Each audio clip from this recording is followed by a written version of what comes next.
بنی اسرائیل میں ایک بہت ہی عابد شخص تھا جس نے اپنے بیوی بچوں کو چھوڑ کر رہبانیت اختیار کر لی اور سمندر میں ایک چٹان پر چھپڑ بنا کر اللہ تعالیٰ کی عبادت میں مصروف ہو گیا۔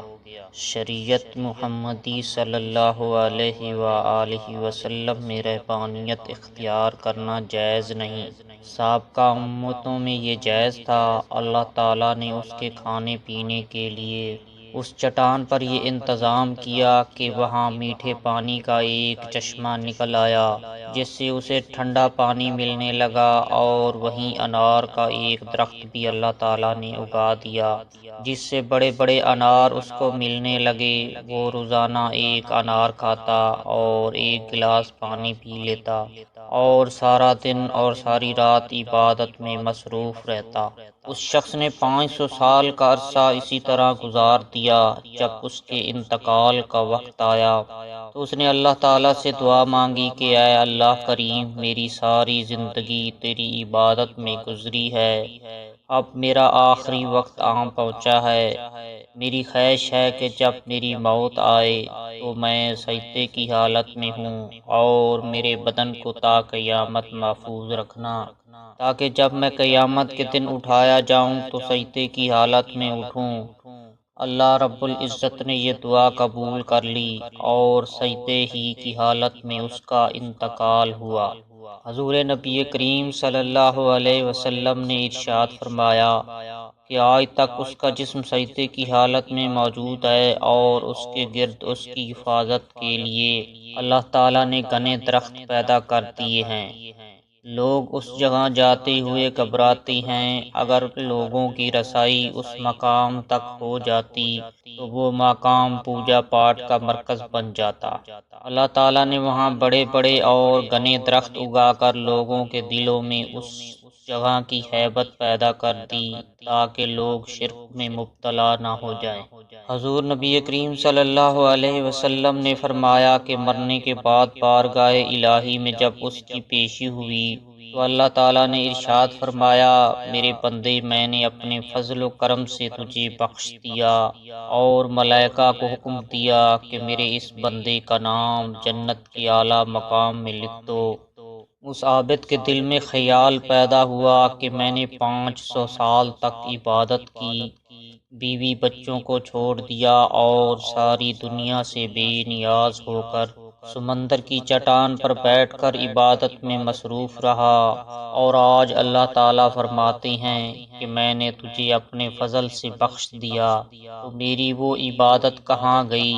کم از کم میری دلجوئی کے لیے ہی کہہ دیتے کہ تیری نمازوں، تیرے روزوں اور تیرے ذکر و فکر کی بدولت تجھے بخش دیا۔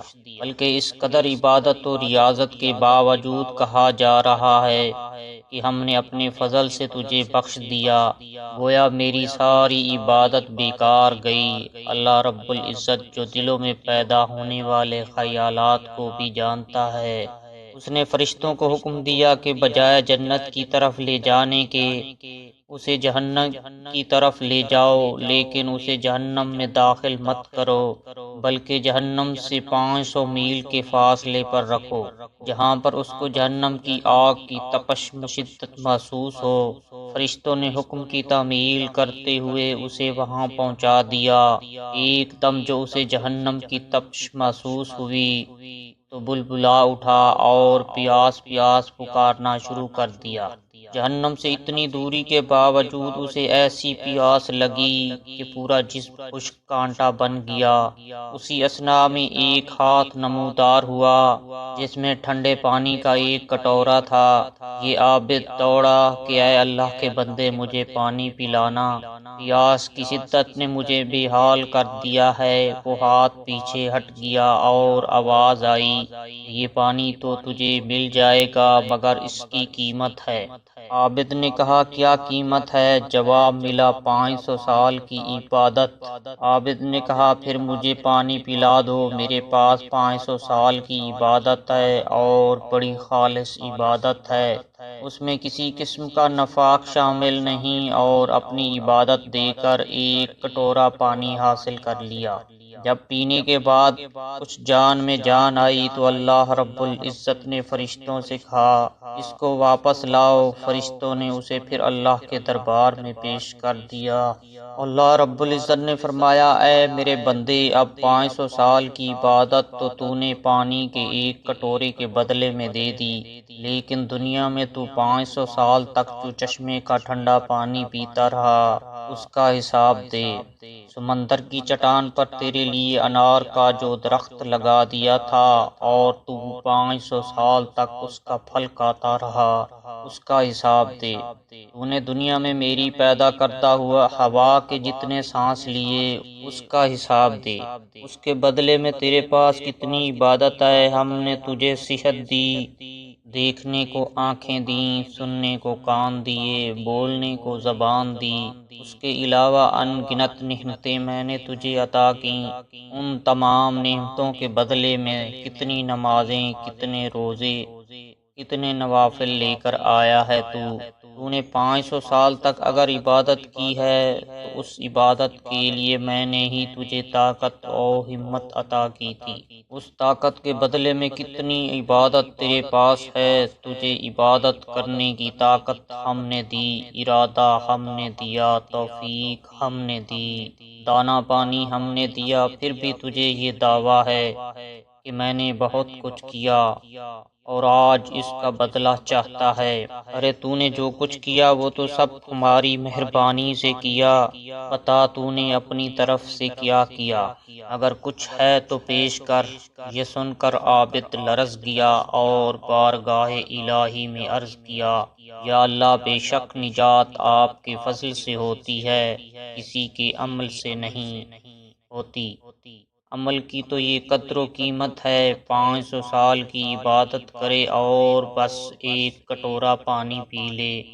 اس واقعہ میں یہ نصیحت پوشیدہ ہے کہ انسان کو اپنی عبادت و ریاضت پر مغرور نہیں ہونا چاہیے۔